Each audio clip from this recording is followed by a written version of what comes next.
Hello friends, this is Komal. In my last video, we have already seen namespaces, distribution of namespaces, zone, domain and primary and secondary server. In this video, we will see how this domain name system works in the internet. Friends, we know that domain name system is required for mapping a IP address to the name and name to the IP address. This name address mapping is nothing but resolution. The resolution in internet can be done in two ways. One is recursive and second is iterative. Let us see each of them. Recursive resolution. Suppose a host want to access some website, say like www.ssgmc.com. So to access this website, the host will need the IP address. So host will send a request that is called as a query message to the DNS resolver. Now this DNS resolver will search for the corresponding IP address into its own cache memory.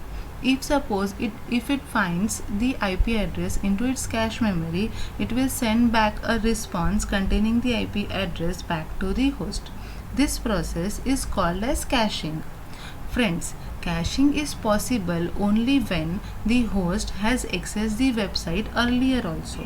What happens in this is whenever we access a website, so our resolver will save the corresponding IP address into its memory. How it will give the advantage is that next time when we access the same website, we can easily fetch the IP address. However, the caching is not possible if we are accessing the website for the first time. In that case, the response will not be available in the cache memory. So, if you are accessing the website first time, the resolver will forward the query to the root server. Now, this root server will check the name, that is www.ssgmc.com. In this, the .com represent that this query is of the .com domain. So the root server will forward this query to a top level domain server, but which top level domain server? That is your .com server.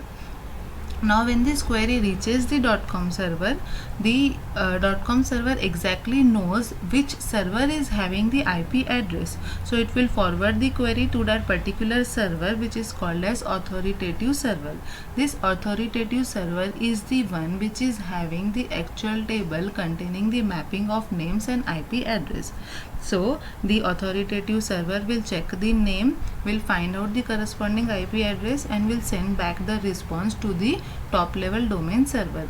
The top level domain server will forward it to the root server, which will then forward it to the resolver, and resolver will give it back to the host and will also save it into its cache memory. So this particular process is called as recursive resolution. Friends, remember that in recursive resolution, the resolver expects to get the IP address from the root server itself.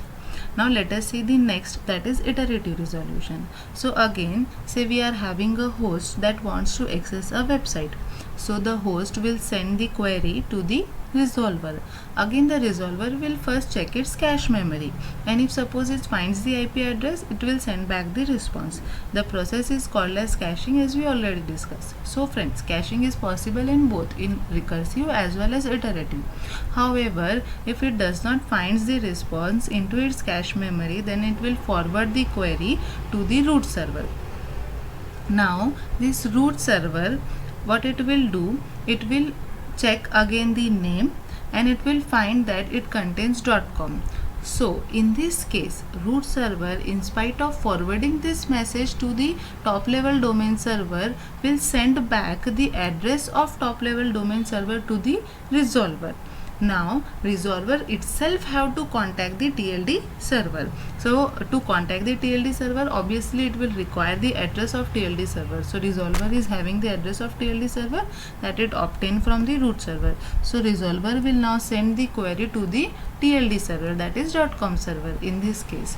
Now this TLD server knows which server contains the IP address for this name.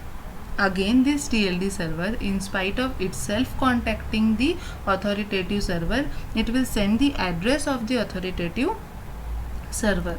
Now again resolver is having the address of the server which contain the IP address. Now resolver will send the same query to the authoritative server, which is now the one which is having the IP address. So it will send back the response containing the IP address for that particular website. Now the resolver will save a copy into its cache and will send back the response to the host. So what happens in this? In this, the resolver has to repeatedly send the request, that is query message, to the different server. Hence it is called as the iterative type of resolution. So friends, this was all about recursive resolution and iterative resolution. For more videos on communication network, stay tuned with me. Thank you very much.